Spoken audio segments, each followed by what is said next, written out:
L'arme contre la désinformation, c'est de bien s'informer. Mesdames et messieurs, bonsoir et ravi de vous retrouver dans ce JT hebdomadaire sur Actual Média. À présent, les titres. Dans nos marchés, le prix des denrées alimentaires, notamment l'oignon et la pomme de terre, a connu une baisse importante. C'est le souhait de toutes les femmes de ménage à retrouver dans ce journal. Durant 3 jours, le Palais de la Culture Amadou Ampateba a abrité la 19e édition de Mali Festi Reggae. Nous reviendrons sur cet événement purement rastafarien dans un instant.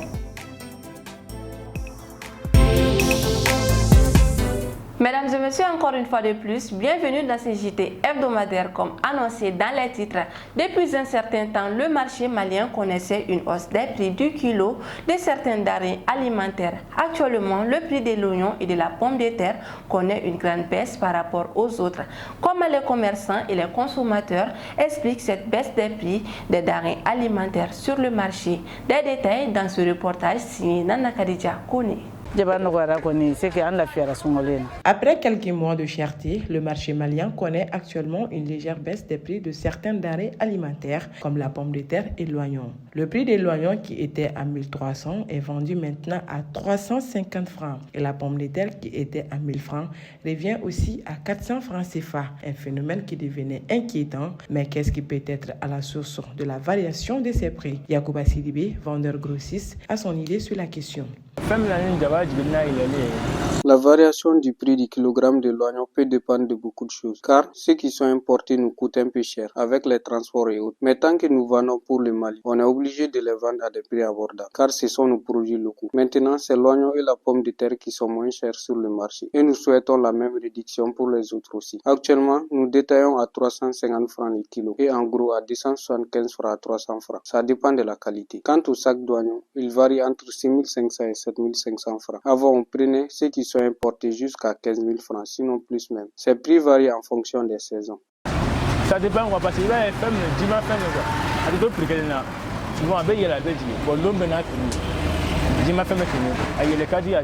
Cette baisse des prix soulage tant bien que mal les consommateurs.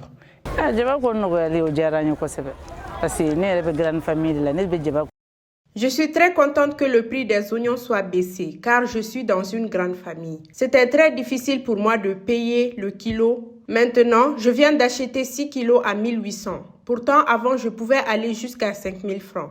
Surtout avec 10 000 francs comme frais de condiment. C'était très difficile. Pourtant, on ne peut rien faire sans y ajouter de l'oignon, surtout à l'approche du mois de Ramadan. Après l'oignon, le prix de la pomme de terre aussi a baissé. Notamment, ils sont essentiels dans nos paniers pendant le Ramadan. Avant, le kilo de la pomme de terre était à 800 francs et maintenant, il est à 400 le kilo. Donc, c'est bon. On espère de même pour les autres.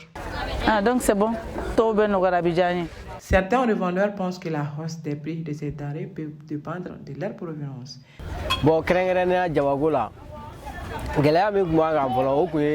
Concernant les oignons, maintenant ça va. Avant, c'était les importés que nous vendons. Mais maintenant, c'est pour nous-mêmes que nous vendons. Donc, ces prix peuvent varier de 250 francs à 400 francs le kilo. Mais nous souhaitons encore que ces prix soient réduits. Même à 100 francs, c'est bon. Les Maliens veulent toujours ceux qui sont moins chers.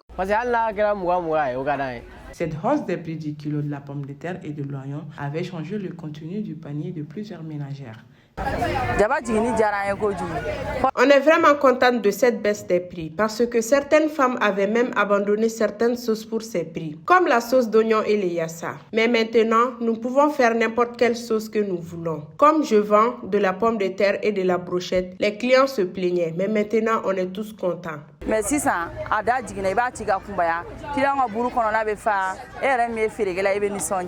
Quant à cette vendeuse d'oignons, la baisse des prix n'arrange pas seulement les consommateurs. La baisse des prix de l'oignon nous arrange beaucoup car les clients viennent et le marché est florissant. Souvent, nous pouvons vendre jusqu'à 100 kilos ou plus par jour. En dehors des autres denrées alimentaires, la pomme de terre et l'oignon sont actuellement devenus les plus sollicités par les Maliens. Et ils souhaitent également que cela soit ainsi pour les autres denrées avant le mois de Ramadan. À rappeler que cette baisse des prix peut s'expliquer par l'abondance des denrées locales sur le marché. C'était la réaction de quelques commerçants et consommateurs concernant les denrées alimentaires. Le mercredi 14 février 2024, le grand marché de Bamako, précisément d'Abanani, a connu une fois de plus un incendie qui a secoué cet endroit. Plusieurs dégâts matériels ont été enregistrés, mais pas de perte en vie humaine. Ça a été un moment difficile pour les commerçants et les autres travailleurs des lieux. Qu'il faut-il retenir de cette situation? Des détails dans ce reportage de Aïcha Kida. Suivons. Comme presque chaque année au grand marché de Bamako, plus précisément au Dabanani, un incendie dévastateur et douloureux pour les commerçants refait surface le 14 février 2024. L'incendie, dont les sources restent méconnues, a brûlé plus d'une dizaine de magasins. Après cet incendie, les commerçants n'ayant pas le choix décident de reconstituer leurs magasins dans le but de reprendre leurs activités. Nous ne connaissons pas la source de cet incendie. Nous qui avons nos boutiques ici, avons été appelés par les gardiens aux environs de 2 heures du matin pour nous dire que le marché a pris feu. De ce fait, nous avons employé tous les moyens pour venir au plus vite, mais malgré tout, on est venu trouver que le feu avait déjà atteint les portes d'entrée de nos boutiques. On ne pouvait plus y rentrer. On a fait notre possible pour sauver nos marchandises et notre argent. Une seule cause n'a pas été déterminée. Mais avant toute chose, il faut qu'on sache que certaines difficultés peuvent arriver. La plupart des gens disent que c'est à cause de l'électricité. Ils justifient cela par le fait qu'il y avait eu coupure et que certains sont partis laisser des fils branchés. C'est ce qui a occasionné cet incendie. Ce désastre a fait beaucoup de dégâts matériels mais aussi financiers. Il y a eu beaucoup d'inconvénients. Nous avons perdu notre argent. Et qui dit argent parle de vie humaine. Nos marchandises ont été également brûlées. Cet incendie a causé beaucoup de dégâts. Depuis toujours, on a connu des incendies, mais cette fois-ci, c'était trop. On a fait 2 jours avant de pouvoir éteindre les flammes. Les boutiques, les magasins, les marchandises ainsi que l'argent liquide, tout a été détruit. Les commerçants se débrouillent pour pouvoir réparer leurs magasins. C'est dans cette perspective qu'ils lancent un appel aux autorités pour leur venir en aide. Après l'incendie, on essaie de réparer les murs qu'on avait cassés pour récupérer les marchandises et consorts dans le but de recommencer les activités. On demande aux autorités de chercher une solution à ce problème. À chaque fois que le marché prend feu, les pompiers n'arrivent pas à l'éteindre. C'est nous-mêmes qui faisons des efforts pour y arriver. Certains membres des autorités sont venus, mais ils n'ont rien dit de concret aux commerçants. Le marché de Dabanani appartient au gouvernement. Mais depuis que l'incendie est arrivé jusqu'à nos jours, nous n'avons pas vu réellement les autorités comme il le faut. Alors qu'on paye de l'argent et ça part au compte de l'État. On souhaite qu'ils viennent pour qu'on parle. Cet incendie devenu malheureusement habituel ravage les marchés de Bamako. Malgré la présence d'un dispositif important de la protection civile, la flamme n'a pas pu être maîtrisée à temps, d'où la nécessité de porter un regard profond sur le problème.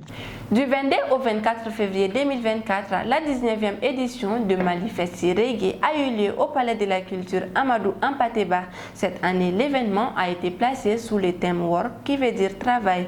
Plusieurs innovations ont caractérisé cette édition, durant laquelle plus d'une vingtaine d'artistes du Mali et d'ailleurs ont montré leur présence. Plus de précisions dans ce compte rendu de Maïmouna Dao. La 19e édition du Manifesti Reggae s'est tenue du 22 au 24 février 2024 au Palais de la Culture Amadou Hampâté-Bâ. Cette année, l'édition a été placée sous le thème Work, ce qui signifie en français le travail. Hospitalière de la commune 5 du district de Bamako.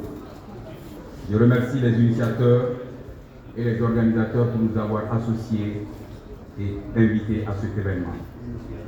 Mesdames et messieurs, je ne suis guère surpris que la commune 5 ait abrité cet événement culturel avec la participation des hautes autorités civiles et militaires de la transition, à qui je tiens à adresser mes sincères remerciements pour les efforts consentis dans la lutte contre les envahisseurs et leurs alliés, animés de la seule volonté de partition de notre pays. Que Dieu nous en garde. Le thème retenu cette année, Work, en français, le travail, est en parfaite harmonie avec les idéaux de la marraine, colonel-major Mema Sagara, officier de son État, brave militaire engagé et déterminé, qui s'est longtemps affiché sur le champ d'honneur pour la défense de la souveraineté nationale.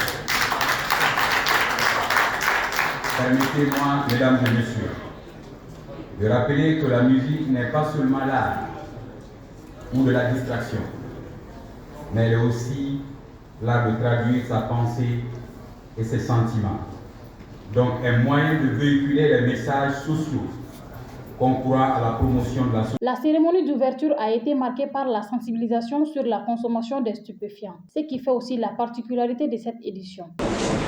Pourtant, le Mali est l'un des pays parmi les premiers à signer la première convention, la convention de 1961. Le Mali a signé en 1962. Depuis ce temps,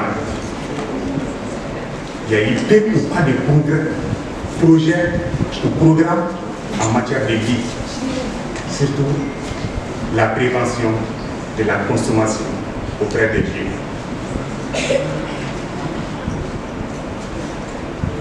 Nous avons 19 régions.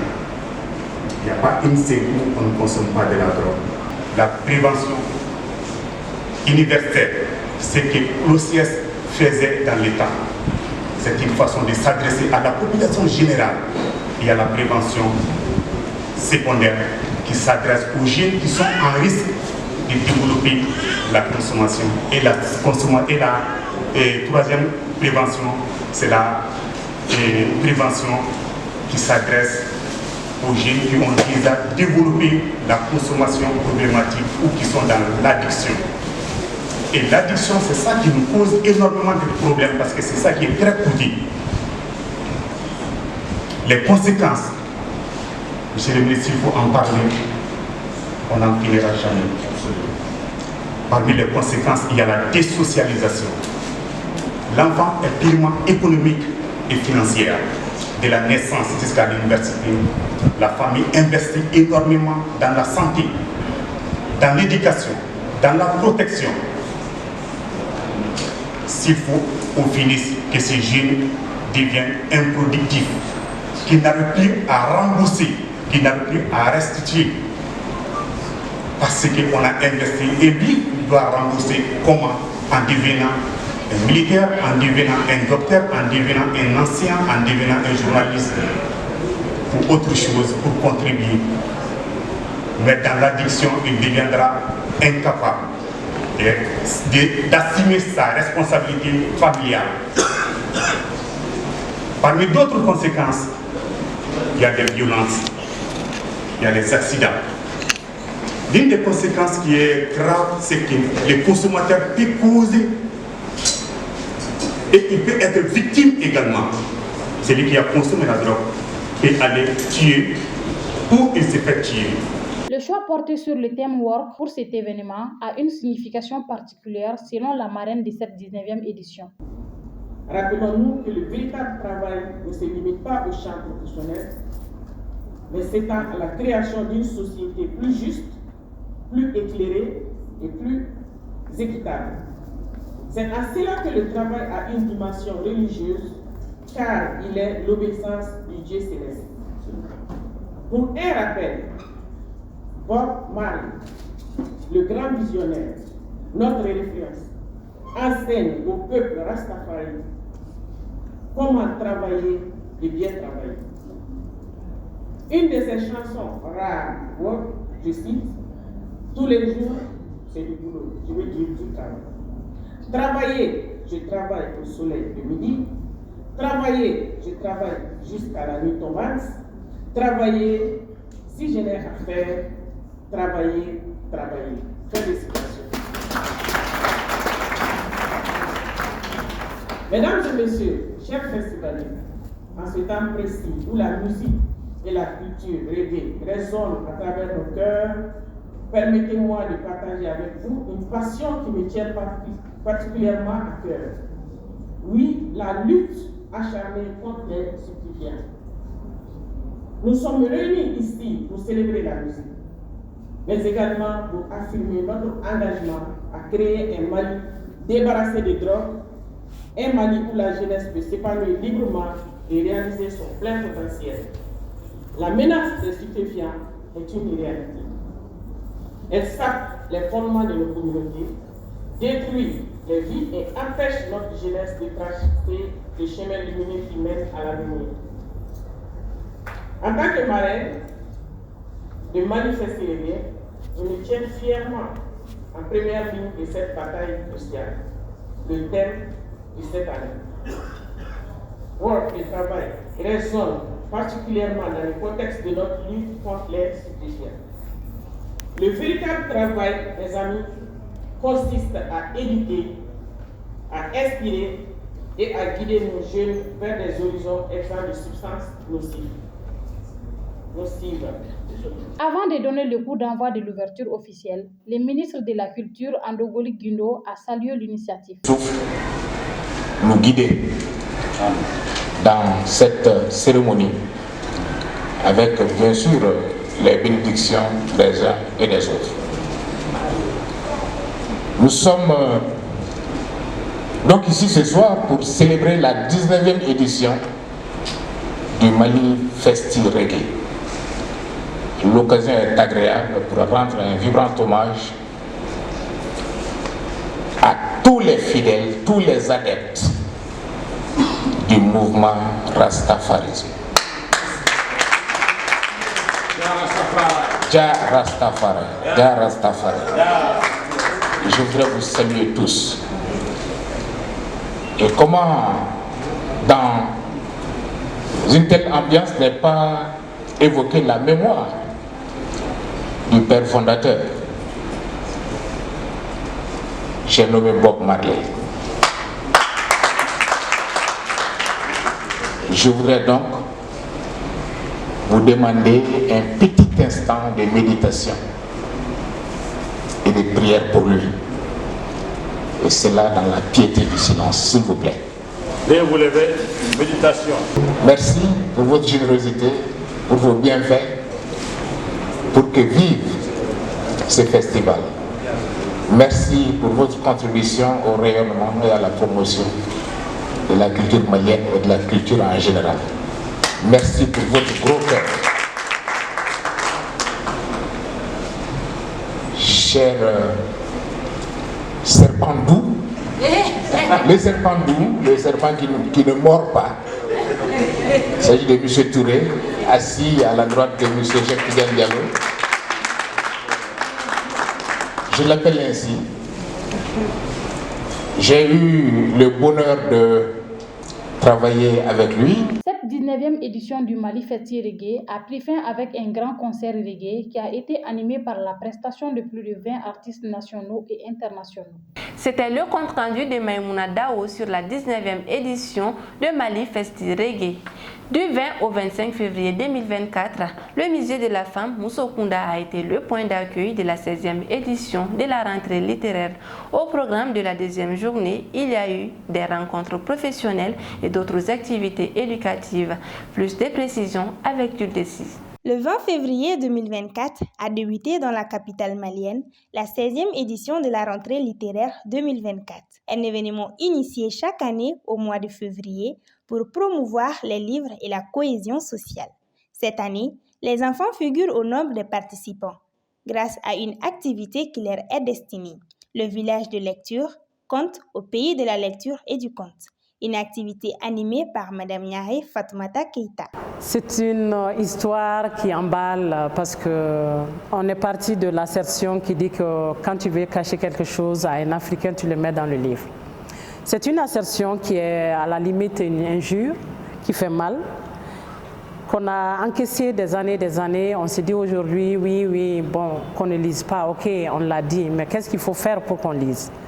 Et pour moi, ce n'est pas aux enfants, aux jeunes de 20, 30, 40 ans à qui on va apprendre à lire. Quand tu ne sais pas lire, tu ne peux pas lire, tu ne peux pas te concentrer sur un livre à partir de 18 ans, tu ne pourras plus être un lecteur. Et donc la question de la culture de la lecture, du goût de la lecture, c'est une question qui se résout quand l'enfant est déjà au primaire, quand l'enfant a dépassé ce qu'on appelle le décodage-encodage. Lorsqu'il peut mettre M et A ensemble pour faire ma, qu'on puisse être en mesure de créer une histoire qui lui corresponde et qu'ils prennent le goût à partir de là d'entrer dans un livre et de pouvoir le lire de façon autonome, même si c'est un livre de 2 pages ou 3 pages ou de 10 pages.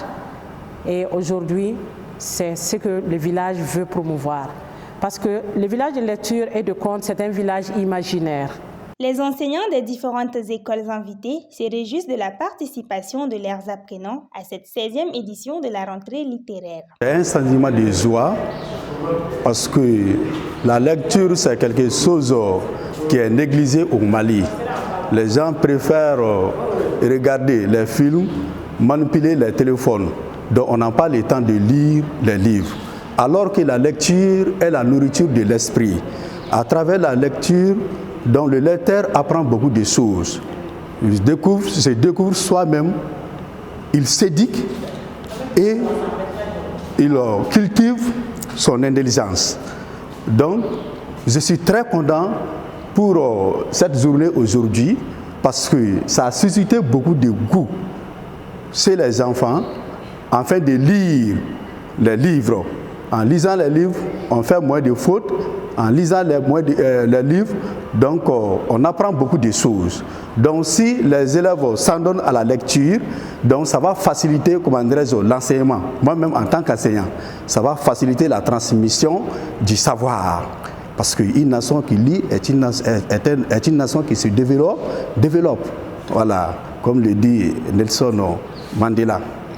Des autres activités ont contribué à rendre la 2e journée de la rentrée agréable. Il s'agit de la librairie de la rentrée littéraire et de la conférence professionnelle qui avait pour thème les livres audio au service de la production littéraire et éditoriale, enjeux et perspectives en Afrique. Ismaïla Samba Traoré nous parle de cette initiative. C'est une initiative que nous avons tenté de faire venir au Mali dans la mesure où cette dame fait un excellent travail à l'échelle africaine. Elle commence seulement depuis 4 ans. Et toutes les pistes, les perspectives nécessaires à la relance du livre ou à la, je sais pas moi, à la détection ou à l'irruption de nouveaux publics, de nouveaux lectorats, de nouveaux auditeurs dans ce cas-là, puisqu'il s'agit du livre audio.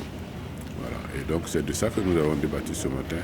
Et de mon point de vue, c'est un débat important qui ne fait que commencer en espérant que, n'est-ce pas, nous allons nous approprier ces perspectives-là et qu'elles vont nous aider à surmonter la galère dans laquelle se trouve les livres, la filière du livre aujourd'hui au Mali. Ces 5 jours d'activité avaient pour objectif de faire découvrir la littérature, particulièrement la littérature malienne, et de promouvoir la cohésion, d'où le thème « L'Afrique du vivre ensemble ». À présent, l'actualité nationale et internationale en bref et en images avec la voix et la compilation de Abdoulaye Maïga. Suivons. Dans l'actualité nationale, à l'occasion du carême chrétien de l'année 2024, le mercredi 21 février, Madame le ministre de la Santé et du Développement social, le colonel Assa Badjalo Touré, a offert 20 tonnes de riz et 10 tonnes de sucre à la communauté chrétienne du Mali. Lors de la donation, elle a été accompagnée de son homologue chargé des affaires religieuses. Dans l'actualité sous-régionale, dans la soirée du jeudi 22 février, le président sénégalais Macky Sall s'est engagé à quitter le pouvoir le 2 avril prochain. Il a convié les acteurs politiques et de la société civile à un dialogue les 26 et 27 février prochains pour fixer la date de la présidentielle et trouver un consensus autour du président de transition au cas où le scrutin n'aura pas lieu avant le 2 avril. Cette demande faite par Macky Sall a été catégoriquement rejetée le vendredi par le Front des candidats de la présidentielle du 25 février, FC25, et regroupant 16 des 19 candidats.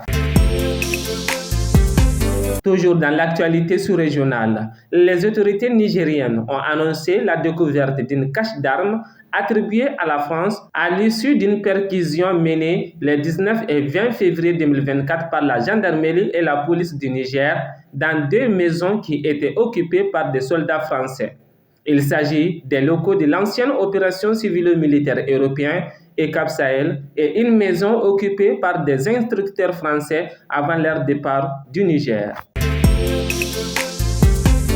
Dans l'actualité internationale, dans le cadre de la campagne pour les élections municipales qui vont se dérouler le 30 mars prochain, le président turc Recep Tayyip Erdogan a annoncé le vendredi 23 février qu'il s'efforce de faire en sorte que le monde islamique agisse de concert contre les atrocités commises par l'Israël à Gaza.